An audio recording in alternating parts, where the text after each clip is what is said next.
pork humba ni Miss Ayusin mo. Hi guys, magluto tayo ng pork humba.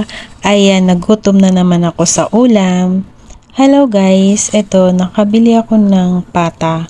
Ayan guys, sa halagang 79 HKD po ito. Ayan guys, so hinugasan ko lang po itong mabuti at alisin natin yung mga buto-buto. And then, i-dry natin ng wet ng towel tissue at lagyan natin ng asin. Ayan guys, i-marinate po natin ng asin. So yan guys, magpainit tayo ng kawali, lagyan natin ng mantika at iprito natin yung ating pork pata. So yan guys, nilagay ko na po ang ating pork pata. Ayan, tinakpan ko na po. Meron ako ditong dry banana blossom, laurel, at yung pong paminta, suka, at po ito yung ating juice, pineapple juice. Meron din po akong black beans, soya beans. At ito po ay baliktarin na natin yung ating pinipritong pata. Ayan guys. So yun, after po nung nabaliktad na natin yung ating pata, ay alisin na po natin ito sa kawali. So yun guys, binabad ko po itong ating dry blossom, yan, banana blossom, ng tubig na mainit. So yun guys. Ito po, tanggalin na po natin yung ating pata sa kawali. Ayan, yung piniritong ating pata. So, after po nun, magisa na po tayo ng bawang. Din po ako nagisa sa pinagprituhan po. Ayan, di ko na po ito hinugasan. At sibuyas. At add na po natin yung piniritong pata. Ayan po, isang kutsa lang po natin.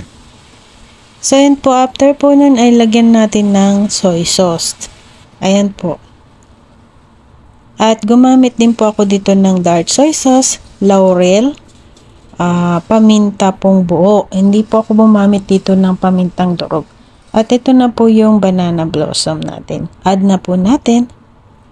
At ang suka. So, nag-add po ako dito ng pineapple juice. So, yun guys. And then, tubig po, hot water.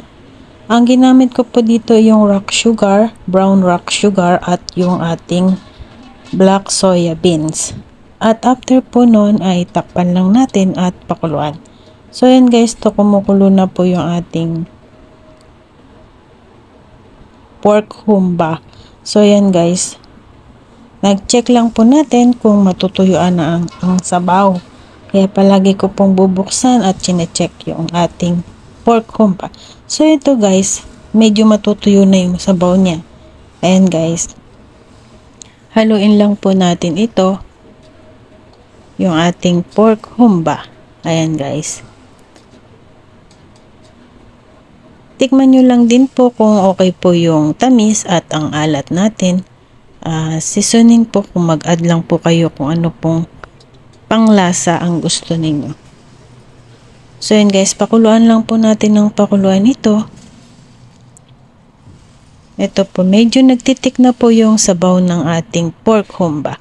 I hope you like this video. Please give me thumbs up, like, shares, and comment down below. Miss Ayusin mo here. Thanks for watching ang ating pork humba, ang ulam ko today. Ayan guys, so yun guys, natuyuan na po yung sabaw. Ayan, medyo gusto ko po yung may sabaw para maisasabaw ko po sa kanin. Ayan guys. So okay na po ito guys.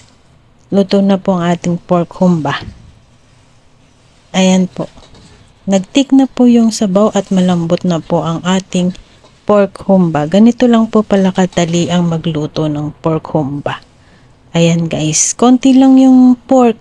Pero okay na po yan. Ulam ko na po yan. Ayan.